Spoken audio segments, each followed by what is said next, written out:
Can you relate कि आपके पास factors की मैक्सिमम वैल्यू ही तो ढूंढनी है। 30 का ये एक फैक्टर ही तो है। हाय स्टूडेंट्स, आई एम आशीष। जो आपका चैप्टर चल रहा था वो था रियल नंबर्स। ये जो आपके पास वीडियो है this is all about application of HCF। Please ध्यान देना, अगर आप HCF की बात करते हो it is all about factors. तो आप कोशिश करना यहाँ पर आइडेंटिफाई करने की हम यहाँ पर हाईएस्ट कॉमन फैक्टर ढूंढ रहे हैं। दैट मीन्स प्रोडक्ट की फॉर्म में ब्रेक कर रहे हैं। ठीक है, चलो मैं एक क्वेश्चन से स्टार्ट करना चाहूँगा। लेटर से आपने एक मार्च ऑर्गेनाइज करनी है किसी स्कूल फंक्शन में। आपके सामने 30 गर्ल्स का एक अरेंजमेंट है और 18 बॉयज़ का अरेंजमेंट है। आपने उनको इस तरीके से अरेंज करना है कि सामने से देखने से मुझे नंबर ऑफ कॉलम सेम दिखे, मतलब सिमेट्रिकल दिखे। एक कॉलम जा रहा है, दूसरा कॉलम जा रहा है, तीसरा कॉलम जा रहा है। ऐसा ना हो कि गर्ल्स के अंदर 4 कॉलम्स हैं और पीछे बॉयज़ के अंदर 3 कॉलम्स हैं। ऐसा ना हो, आपके पास बराबर नंबर ऑफ कॉलम्स होने चाहिए। ठीक है, प्लस आपको फाइंड करना है मैक्सिमम नंबर ऑफ कॉलम्स कितने होंगे। ठीक है, चलो लेट्स सी हम इसको कैसे कैलकुलेट करेंगे। आपको यहाँ पर 30 गर्ल्स को ऐसे अरेंज करना है कि उसके अंदर कुछ कॉलम्स हों और कुछ रोज हों। सेम इसके अंदर भी कुछ कॉलम्स होंगी और इसके अंदर भी रोज होंगी। तो यहाँ से इतनी बात तो क्लियर होगी कि दोनों का जो अरेंजमेंट है ना वो कुछ इस तरीके से है। कुछ नंबर ऑफ कॉलम्स हैं और कुछ नंबर ऑफ रोज हैं। आपको उसी को आइडेंटिफाई करना है कि मैक्सिमम नंबर ऑफ कॉलम्स कितने हो सकते हैं। तो you are actually breaking 30 into factors. Factors कौन से? रोज और कॉलम्स। बिकॉज 30 आपके पास तभी रिजल्ट होगा अगर आप नंबर ऑफ कॉलम्स और नंबर ऑफ रोज को मल्टीप्लाई करते हो। ठीक है, किसी भी अरेंजमेंट में ऐसा ही होता है। अगर आप उसके अंदर नंबर ऑफ कॉलम्स और नंबर ऑफ रोज को मल्टीप्लाई करते हो तो you get actually the number of elements जो उसके अंदर अरेंज होते हैं। ठीक है, मैं इसका एक एग्जाम्पल लेता हूँ।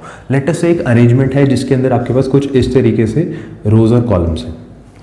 क्या आप आइडेंटिफाई कर सकते हो कि कितने रोज हैं और कितने कॉलम्स हैं? Let me count it out. 1 2 3 4 तो कॉलम्स दिख रहे हैं मुझे यहाँ पर। C1 C2 C3 C4। How many rows are there? 1 2 3 rows दिख रही है। Row 1 row 2 and row 3।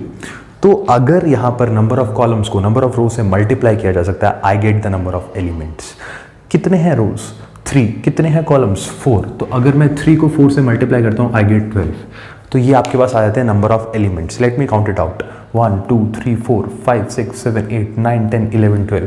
That means चाहे आपके पास 12 गर्ल्स हैं चाहे आपके पास 12 बॉयज़ हैं, अगर आप उसको एक अरेंजमेंट में रखना चाहते हो आप यहाँ पर 4 कॉलम्स और 3 रोज का यूज़ कर सकते हो। ठीक है, अब उल्टा भी हो सकता था, 3 कॉलम्स हो सकते थे, 4 रोज हो सकते थे। ठीक है, अब अगर यहाँ पर नंबर ऑफ कॉलम्स को मैं कम कर दूँ, देखते हैं क्या ये वाला रिलेशन फिर दोबारा लगेगा। Of course it's applicable. अब यहाँ काउंट करो नंबर ऑफ कॉलम्स कितने हैं? 1 2 3। रोज कितने हैं? 1 2 3।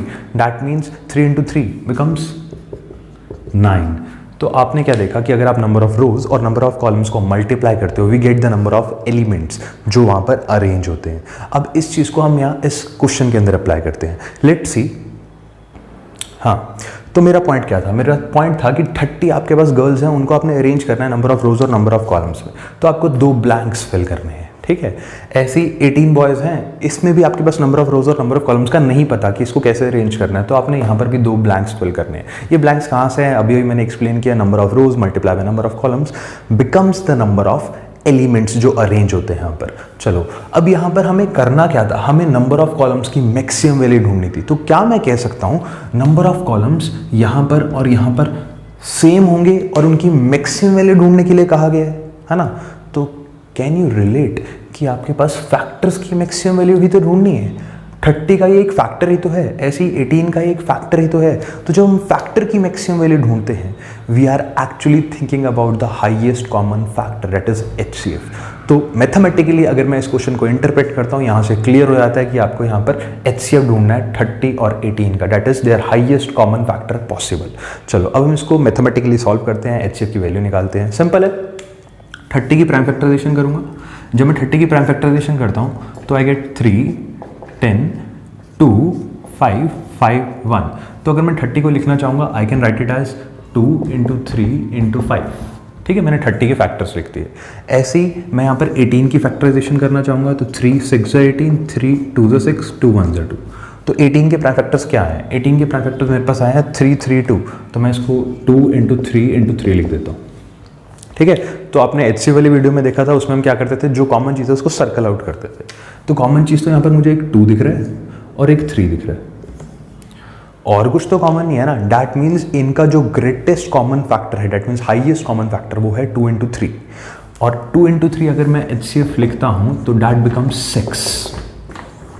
तो मुझे पता चल गया 30 गर्ल्स और 18 बॉयज़ के अंदर हाईएस्ट कॉमन फैक्टर 6 है। ठीक है, अब उसका इस क्वेश्चन में मतलब क्या होगा कि अगर मैं यहाँ पर एक ग्रेटेस्ट कॉमन फैक्टर 6 फिल कर दूँ, this can be the number of columns जिसको आपको मैक्सिमाइज करना था। जब बड़े से बड़ा फैक्टर आपके पास इस तरीके से लिखा जा सकता है तो वो नंबर ऑफ कॉलम्स भी तो हो सकता है जो मैक्सिमम वैल्यू आपके पास रिक्वायर्ड थी। ठीक है, अब बचा हुआ आपके पास जो चीज़ होगी वो मैं आपसे पूछना चाहूँगा कि भाई इस केस के अंदर अगर मैं कॉलम्स 6 देता हूँ तो रोज़ कितनी होंगी, इस केस के अंदर अगर मैं कॉलम्स 6 देता हूँ तो रोज़ कितनी होंगी, और इससे आपको बहुत ईजिली ये डेमोन्स्ट्रेशन समझ आ जाएगा। ठीक है, चलो तो आपने अब क्या करना है, मैं एक डाउट सेशन अरेंज करूँगा, आपको उस डाउट सेशन के अंदर जितने भी डाउट्स हैं इससे रिलेटेड वो मेरे पास आ जाने चाहिए, आपने सब पूछ लेने हैं, प्लस कुछ MCQs दूंगा एप्लीकेशन ऑफ HCF और एप्लीकेशन ऑफ LCM से रिलेटेड, आपको वो सॉल्व आउट करके मुझे वापस से सेंड करना है व्हाट्सएप पर।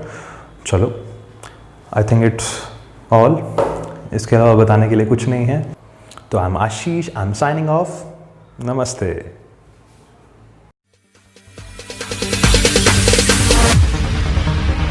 No, there ain't no stopping us.